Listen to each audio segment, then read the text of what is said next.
You know those rumors, right? About these secret, solid metal credit cards? The kind that can supposedly get you a table at any restaurant or even shut down a luxury store just for you? Well, today, we're going to pull back the curtain on this hidden world of elite finance. A world of cards so exclusive, they're by invitation only.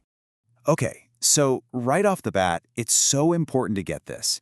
We're talking about two completely different universes here. On one side, you've got the cards in most of our wallets. And hey, they're great tools for earning points, getting cash back, you know the drill. But on the other side, we're not really talking about credit cards anymore. We're talking about keys. Keys that unlock a whole different reality of access, status, and power.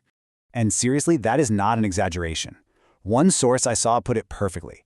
These are credit cards that most people will never even see in their lifetime.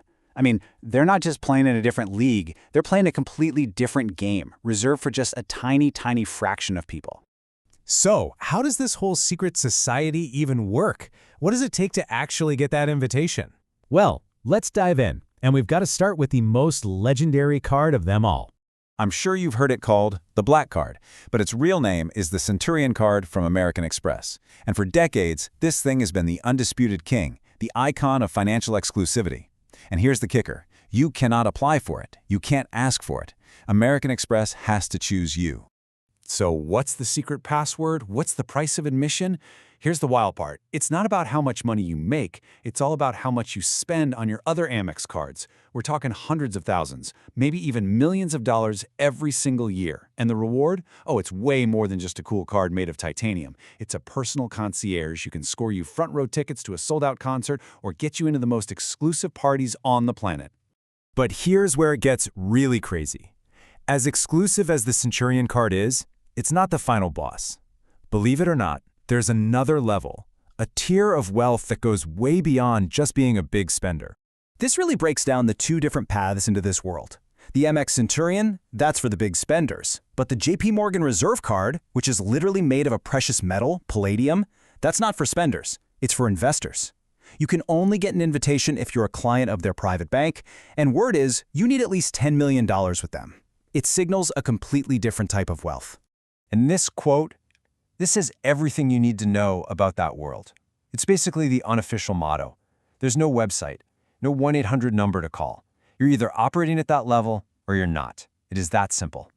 So when you look at all this, the fancy metal cards, the unbelievable perks, the insane exclusivity, it is so easy to think that getting one of these is the absolute peak of the mountain. But is the card itself really the prize? And this right here, this brings us to the most important part of this entire conversation. Because underneath all the flash and the cool stories, there's a fundamental truth that almost everyone misses. Just let that sink in for a second. These cards are a consequence of wealth, not a cause of it. They're a tool for a lifestyle that's already in place. So if you're out there just chasing the card, you're missing the entire point.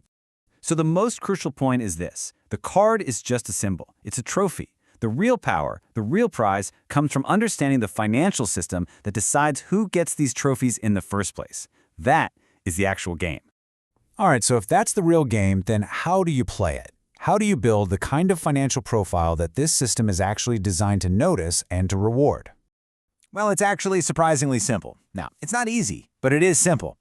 The system rewards one thing above everything else: trust. You spend consistently, and you pay your bills on time in full every single time.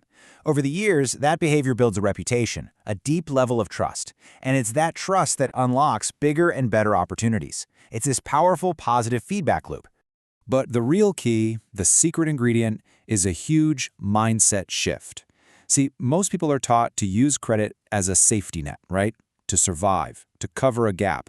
The wealthy, though, they learn to use credit as a strategic tool to expand, to leverage opportunities, to finance growth. For them, it's not a last resort, it's a powerful asset. Which brings us to our final, and honestly our most powerful takeaway. Because once you really understand the real game, your whole perspective on these elite cards is going to flip upside down. You stop asking the wrong question, which is, how do I get the black card? And you start asking a much better, much more powerful question. How do I build a financial foundation so solid, a reputation so bulletproof, that the best opportunities, financial and otherwise, start coming to me? Because when you focus on building that foundation, when you truly master the real game of finance and creating value, you stop chasing things. The invitation just arrives because you realize the card was never the prize to begin with. It's just a reflection of something way more valuable that you've already built.